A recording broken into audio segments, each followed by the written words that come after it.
why is management innovation so critical to competitiveness?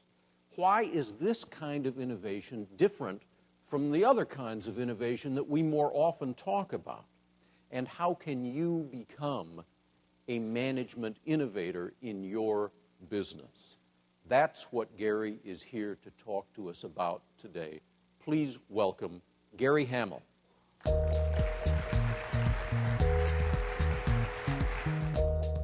Well, thanks, and pleasure to be here and have the chance to share a few ideas with you this morning. Jeff gave me a great setup, a great introduction to what I'm going to talk about.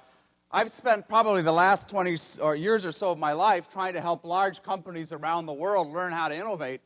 Now, we have not been paying much attention to management innovation. Most companies I know today, they have a pretty disciplined process for product development. They have a pretty good, a lot of energy around operational innovation and improvement.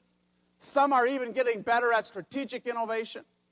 And yet, there's very little talk. I know of no company that has a disciplined, organized process for management innovation. And management innovation creates advantage under a variety of different circumstances. I'll mention only one. It creates advantage when the principles upon which it is based are contrary. When all of your competitors are scratching their heads trying to understand how in the world could they do that. You think about Microsoft scratching their head. How do you develop software in an open source model?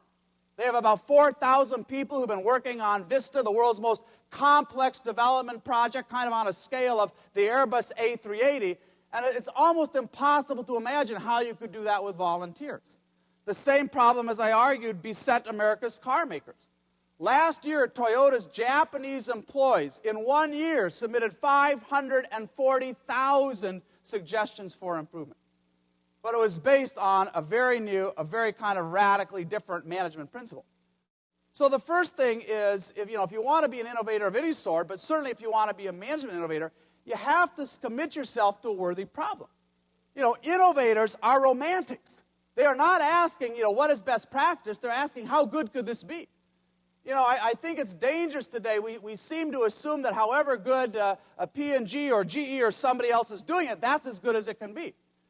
But you have to be a romantic. You have to have a passion for helping your organization learn how to do things that really no company in the world today is very good at. Most of you probably remember Maslow's hierarchy of needs.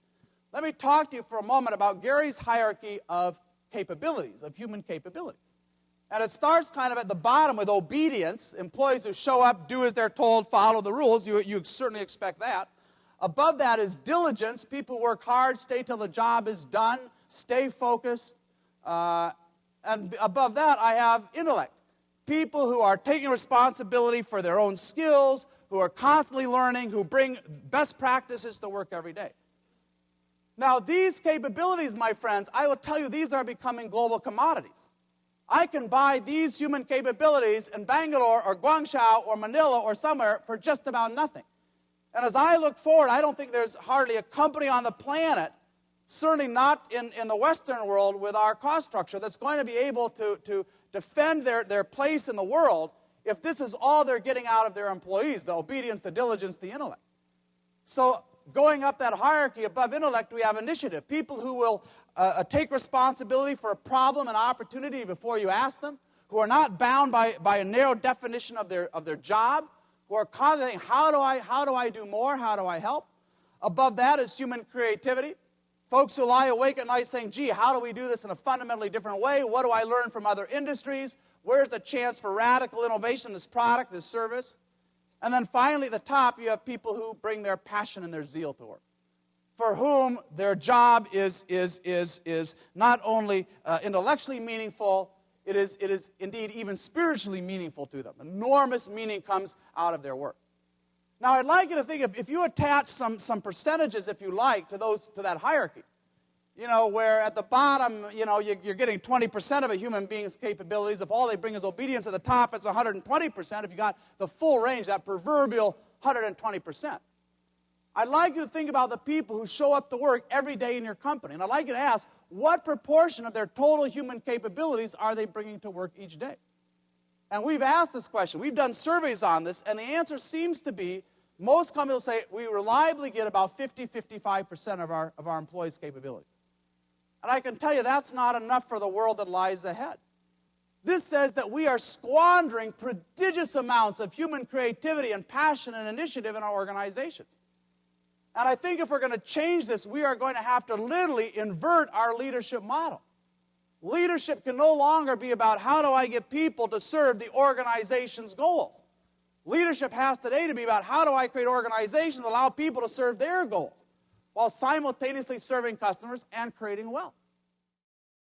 The second challenge, I think, in being an innovator of any sort, but certainly in being a management innovator, is taking the trouble and the time to deconstruct the beliefs you already have, to challenge the dogmas and the orthodoxies that you already have. One of the top things that people believe in common about change is that it takes a crisis to change a large company, and it takes a change in leadership. Now, here's the really subtle thing about challenging your management orthodoxies. You have to be able to distinguish between what is true in a kind of timeless way and what is only true for now. Because if you think about those beliefs, it takes a crisis to change, it takes a change in leadership, that is empirically true. The evidence suggests that it's absolutely true.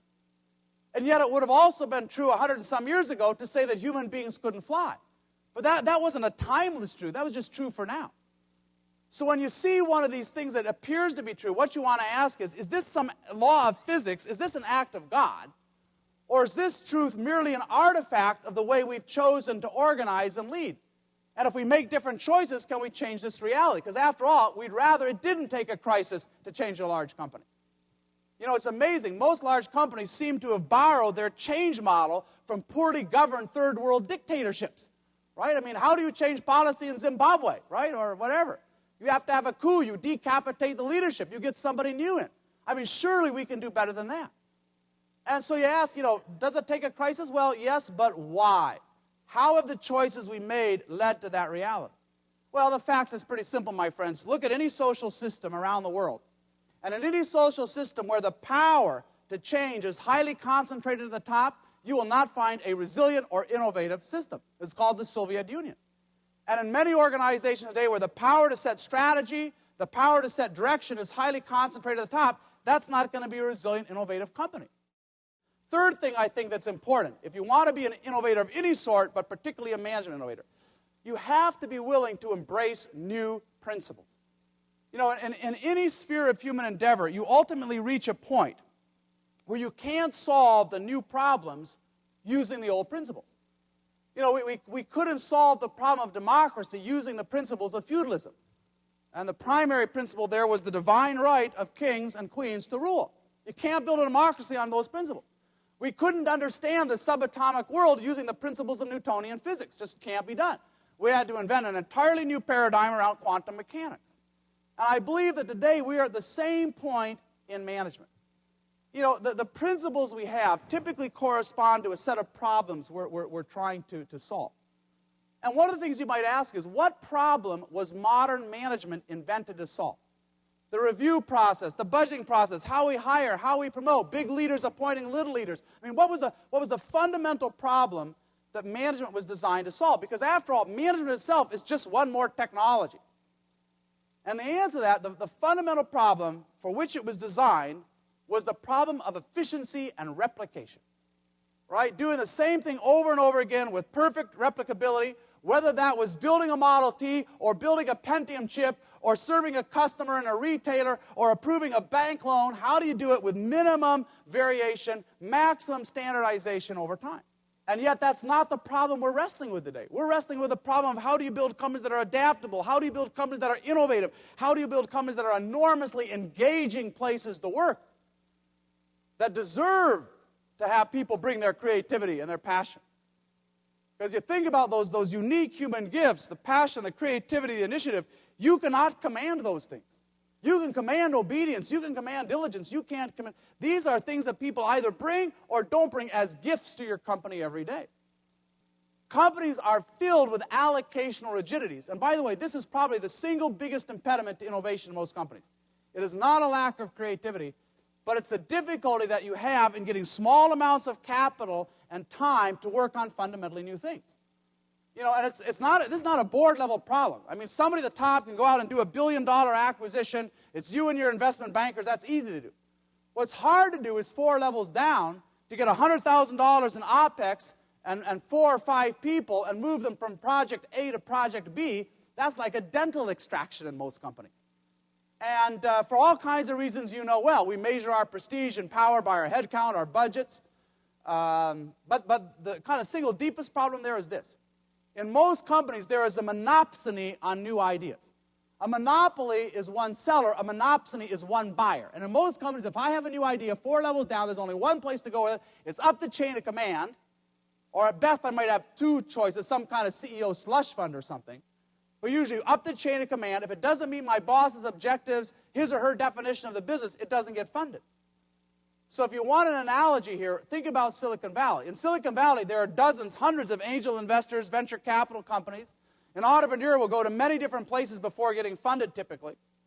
But imagine if Silicon Valley had one VC company headed by Bill Gates, right? How much innovation would there be? You know, we would have never had YouTube and MySpace and Google and a whole bunch of other things. And yet that is the reality. Most companies, in the way they treat resource allocation, they are more like the Soviet Union than they are like Silicon Valley.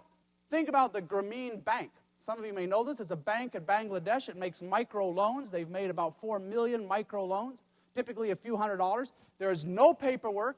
There is no collateral. Their default rate is as good as any big commercial bank. The loans are made to syndicates of 5 women, almost always women, who use it to start maybe basket weaving or they raise poultry. On average, these women succeed in raising their families' incomes by more than 50%. And the bank itself is owned by the borrowers. Enormously successful model. So answer me this.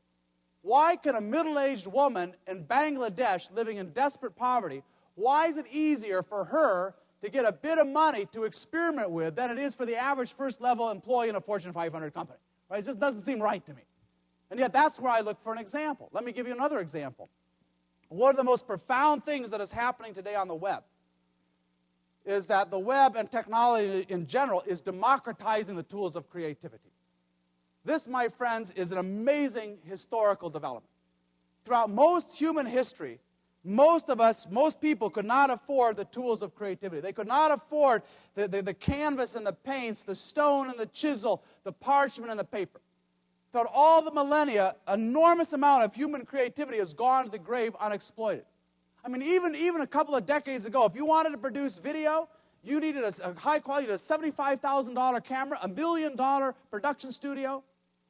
Today, there is no longer any monopoly on the tools of creativity. So this is what I see. And yet what I see in companies is that very few first-level employees have been given the tools for business innovation. Last thing I'll recommend to you in terms of management innovation, and that is you have to be experimental. Right? As you've embraced new principles, as you've embraced new challenges, as you learn from the fringe, challenge your orthodoxy, at the end of the day, I can tell you, you don't have to start a new company, and you don't have to be A.G. Lafley or Jeff Immelt to be a bold management innovator. So I don't know who's going to create the future of management. I don't know who's going to build the companies that will be the world's most innovative a decade or 2 or 3 from now. But I can tell you it's going to take as much innovation in management as it takes in products or services or anywhere else.